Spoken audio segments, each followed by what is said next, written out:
Hey everyone, what is up? Welcome back to another episode of Kurt on Cougs. Big game day today as the Cougars are taking on the Cyclones of Iowa State. So before we jump in there, kind of look all around Cougar athletics, a few headlines. For one thing, for BYU women's cross country, Jane Hennegren, and her first collegiate race, that's right, her very first race as an NCAA athlete. She wins pre-nationals, breaking the course record. And yeah, crazy amazing stuff. I know BYU has signed a lot of big time recruits recently. AJ DeBonsa, Ryder Lyons, but honestly, she might be the top of that group. Just what she's doing now, looking to potentially be an All American in her very first season. That's some pretty wild stuff right there. Also, BYU women's soccer currently on the edge of the Big 12 tournament right now. Only 8 teams from the league get to play in it, so it's going to be a race to the end. I believe right now BYU is tied with Arizona State. Arizona State does hold the tiebreaker, but plays some tougher competition to end. The Cougars, in the meantime, play against UCF and Utah. So, got to win those. But if you do, should be able to make it in the Big 12 tournament. And then I believe the Cougars have good enough metrics to make the NCAA tournament this year. Also, BYU men's basketball last night had an exhibition game against North Carolina. They win that one. So, they won half of their exhibition games heading into this season now after losing last week in a nail-biter against Nebraska. They win the nail-biter this time against North Carolina. So my major takeaways from this game, for one thing, both teams played really sloppy. The three-point shooting was pretty bad. I don't think either team shot better than like 27% from three. So not a good game in that respect. Richie Saunders, especially for BYU, kind of struggled. In the meantime, though, I feel like I saw some really good things from Kadeem Boop from BYU. Also, Kennard Davis is looking really good out there. Keba Keita continues to look dominant. Just really excited to watch the season start. Cougars, of course, open up on November 3rd against Villanova in Las Vegas. So yeah, I'm really, really excited for those games. Should be some good ones. And so then, of course, that brings us to the football game today.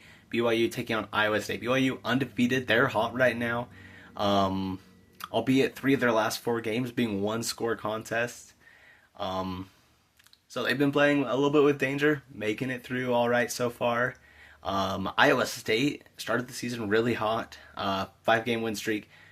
And then, maybe it was just 4. I don't remember exactly. But they have lost their last 2 games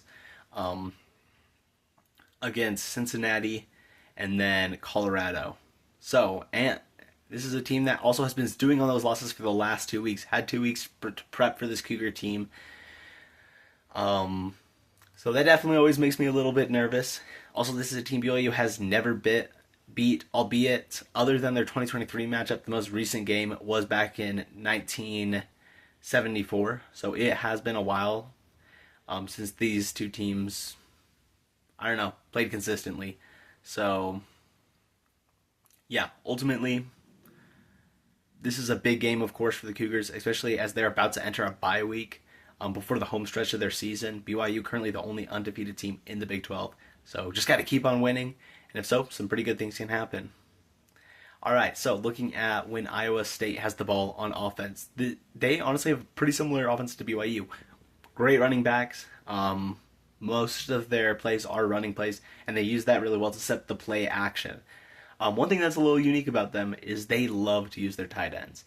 2 of their tight ends are number 1 and number 3 on their team in receptions. So, yeah, and of course, BYU fans should be pretty familiar with the name Rocco Beck. He's their quarterback. He's really good. Not crazy mobile, but has a fantastic throw on the deep ball. In the meantime, when BYU is on offense, big news for the Cyclones this morning, as they will have their defensive tackle back. I believe his name is Dominic Orange. For one thing, amazing name, love that name. But he is a big run stopper in the middle of the field, albeit does not sound like he'll be at full strength, full speed. But still having him back is huge for the Cyclones. This is a Cyclone team that has a decent front and has relied a lot on just not bringing a lot of pressure and dropping back their secondary to take away the long threat. So that's kind of what the Cougars are looking at. Now, ultimately, though, one concerning thing for the Cyclones here is when playing against really good running teams like Cincinnati, for example, they have really struggled to stop the run. So we'll see. Do the Royals continue against another elite running team this week? Yeah. So here are my deciding factors for this game. For one thing, I think it's going to be really important for BYU to use the passing game to set up the run. Because I feel like with the way things are looking coming into this one, I feel like if you're Iowa State, the scouting report most likely is, hey, you need to blitz a little more. You need to put more guys in the box. Ultimately, if you're BYU, I say, use that play action. Start to get plays downfield. Force Iowa State to not leave the box very packed.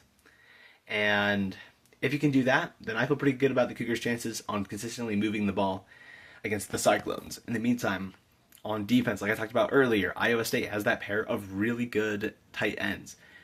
I think locking down those guys is going to be huge if the Cougars want to slow down this Iowa State offense. I feel pretty good about the Cougars in terms of run defense, at least being able to slow that down. Yeah, but these are probably going to be the best tight ends BYU has faced all year long, so going to be important to stop them. And then number 3 is going to be how you play in the red zone. Both of these teams, once again, these teams are very similar on offense. And one common trend is that both teams are really good at making it to the red zone, but scoring once they get there has been a little bit of a struggle. So I feel like that is one place BYU can really separate themselves from the Cyclones if they're getting touchdowns instead of field goals. And of course, instead of turnovers. Don't want any of those. Then I feel like the Cougars, that could be a major difference in this game. So ultimately, my bold prediction for tonight is I am going to predict that BYU is going to have 2 receivers go for 100 plus yards. I know that might sound pretty bold, but they did it a couple weeks ago in West Virginia, and honestly, I feel like this team is poised for that. Iowa State also earlier this season lost some of their star cornerbacks, so I feel like this is a day that could be pretty big for the BYU receivers. So my final pick for this game, on the road, never beaten this team before, coming off a bye week. Still though, I feel like Kalani has these guys locked in. They're on a roll right now. I think they go into Ames, and I don't know, maybe I should have just said this as my bold prediction. I think Cougars win by double digits, 31-21, and they move into the bye week, remaining undefeated, and yeah, so that is my pick right there for you. Cougars go to a good old 8-0